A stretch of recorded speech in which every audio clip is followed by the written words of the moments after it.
At this very moment, Iran is striking Azerbaijan hard. Here's how it's happening.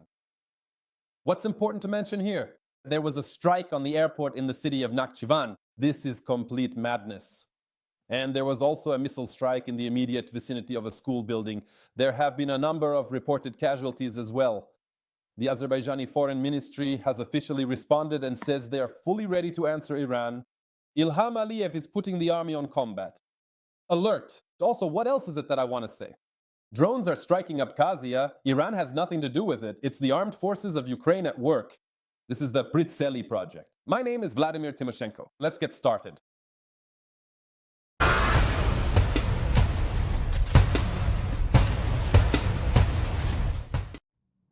So once again, the Azerbaijani Foreign Ministry says that one of the drones fell on the terminal building of the Nakhchivan airport and another near a school building. It is important to note that, in fact, in the previous day, it was reported that Ilham Aliyev, who has his own scores to settle with Vladimir Putin, put the army on combat alert at the border with Iran. And at the same time, since everything in our modern world is interconnected nowadays, Vladimir Putin met in the Kremlin with his close friend from Orban's inner circle, and at the same time, the current Hungarian Minister of Foreign Affairs and Trade, Péter Szijjártó. So, they met. It was not the most pleasant sight, as you can see right now on your screens. The notorious Kremlin maniac and his Hungarian accomplice agreed on the transfer of 2 captured Hungarian citizens who had fought in the ranks of the armed forces of Ukraine. It is also worth noting that Szijjártó announced the official summoning of the Ukrainian ambassador over what he called, quote, the forced hunt for Hungarians for mobilization.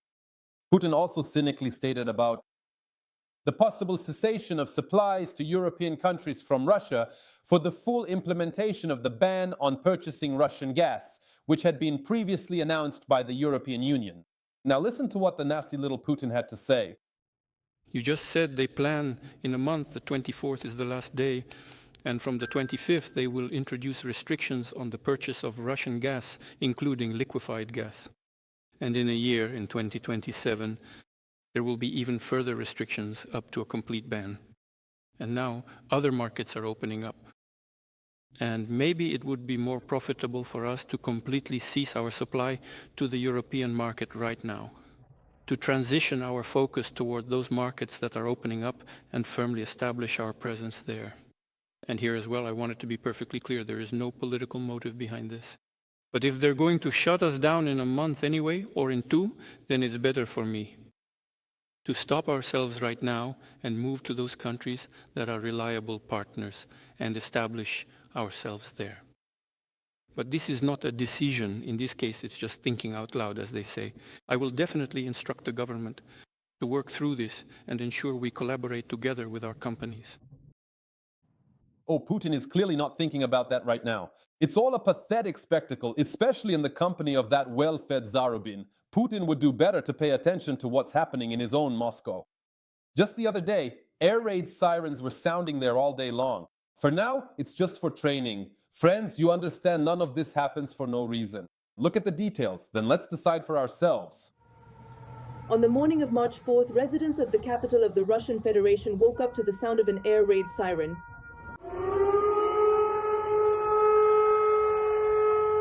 According to the Russian Ministry of Emergency Situations, a scheduled large-scale test of the public alert system is being conducted in Moscow and other regions of the Russian Federation.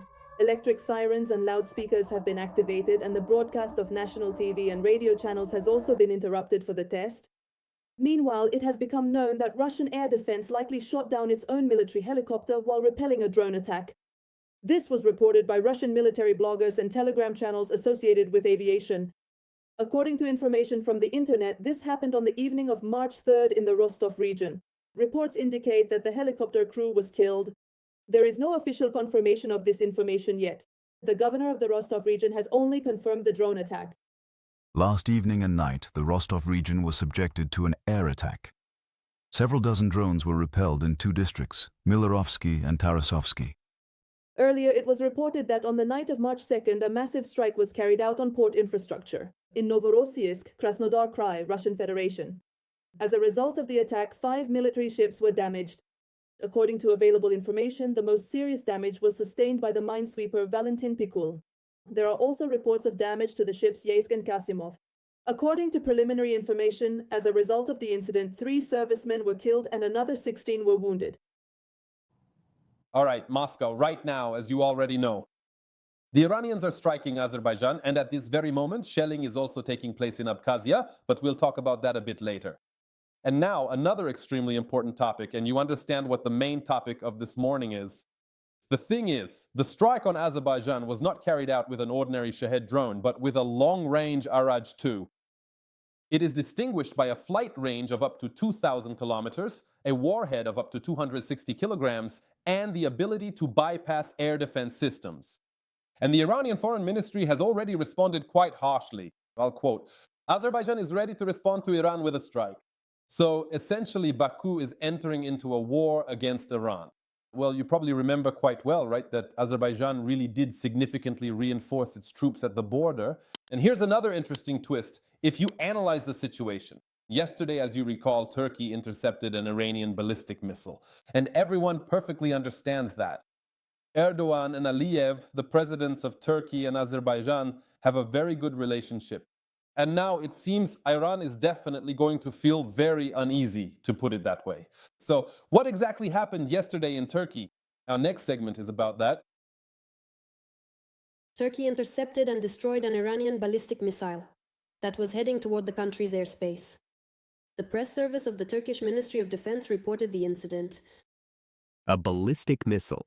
After being launched from Iran, the projectile crossed through the vast airspace of Iraq and Syria, and was quickly detected as it was heading directly toward Turkish airspace. It was then promptly neutralized by the coordinated NATO air and missile defense elements stationed within the eastern Mediterranean region. The Defense Ministry warned that all parties involved in the conflict must strictly refrain from actions that could lead to further escalation in the entire region. In addition, Turkey will continue consultations with NATO and other allies. Any and all necessary measures aimed at protecting our sovereign territory and airspace will be taken with the utmost decisiveness and without any hesitation. Furthermore, we reserve the right to respond decisively to any hostile actions taken against our state.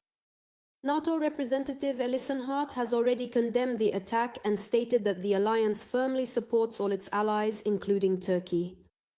As journalist Mikhail Gurevich previously noted on the air of the channel Igrianul Graham, Iran carries out attacks on a number of countries but refrains from striking Azerbaijan and Turkey. The Iranians don't strike Turkey either. They even strike Iraq. But not Turkey. Why? Well, it seems quite apparent that it is for the same reason they are choosing not to strike Azerbaijan. Because they are genuinely concerned these guys won't be intimidated by a ground operation. Meanwhile, the US, together with Israel, launched a new series of strikes on the Iranian capital, Tehran. Videos of the attacks on the city have appeared on social media. Earlier, US Secretary of State Marco Rubio warned that the strongest strikes against Iran are still ahead. Amid the attacks by the United States, Iran's strikes are decreasing. The number of Iranian ballistic missile launches is halving every day. Yes, events are developing rapidly. How will Erdogan respond? It's still unclear. We wait. And now about the strike, again about Iran's strike on Azerbaijan. 2 people were injured as a result of the Iranian attack. This was reported by the Azerbaijani Ministry of Foreign Affairs. Let me remind you, 1 drone fell on the airport terminal and another in the area of a school in an Azerbaijani village. And now to the most important topic, the Russian-Ukrainian war. Here's the situation. Powerful explosions have occurred across the entire territory of the criminal Russian Federation. More than 60 explosions thundered over Saratov and Engels, where the airfield of Russia's famous strategic aviation is located. By the way, a large-scale fire broke out in one of Saratov's districts. Both cities were partially left without electricity due to damage to power lines. Unknown drones, as I already mentioned, are also attacking Abkhazia. And there the system is actively operating. You can see how this is happening right now on your screens. In addition, during the winter-spring counteroffensive of 2026 in the southern direction, Ukrainian forces managed to liberate about 460 square kilometers of territory. According to RBC Ukraine, this was stated by the President of Ukraine, Volodymyr Zelensky. All the details have been compiled into one report by my colleagues. Since the beginning of the year, the defense forces have liberated 460 square kilometers of territory. This was stated by the President of Ukraine, Volodymyr Zelensky, in an interview with the Italian publication Corriere della Sera. The president said that the Russian winter offensive had failed and that the Russian army loses tens of thousands of soldiers every month. Putin lost his winter offensive. Now the Russians will try to launch a spring offensive. But I think they will lose again. A lot of soldiers. They will die in vain. Earlier, the commander-in-chief of the armed forces of Ukraine, Oleksandr Syrsky, stated that in February 2026, for the first time since the Kursk offensive operation, Ukraine's defense forces regained control over more territory than the enemy was able to capture. He said that effective active operations are currently ongoing in the Oleksandrivka and Huliaipol directions. In addition, analysts from the Institute for the Study of War report that in Russia, during the last 2 weeks of February 2026, Ukrainian forces liberated more territory than they lost for the first time since the summer counteroffensive of 2023. The report notes the following. Ukrainian forces have achieved a net gain, a total of almost 33 square kilometers from the 14th of February through to the 20th. And an estimated area of approximately 57 square kilometers from the 21st onwards, to February 27th. Earlier, President Volodymyr Zelensky stated that according to documents containing Russia's military plans for 2026 to 2027, Russian forces aim to achieve the complete occupation of Donbass, advance in the Zaporizhzhia region, as well as toward the city of Dnipro and the Odessa region. According to the head of state, the aggressor country does not have enough forces to achieve these goals. Meanwhile, the armed forces of Ukraine have begun to widely use ICH-2 strike drones produced by the German company Helsing on the front lines. This was reported by Nyansa with a reference to the Telegram channel of the UAV developer.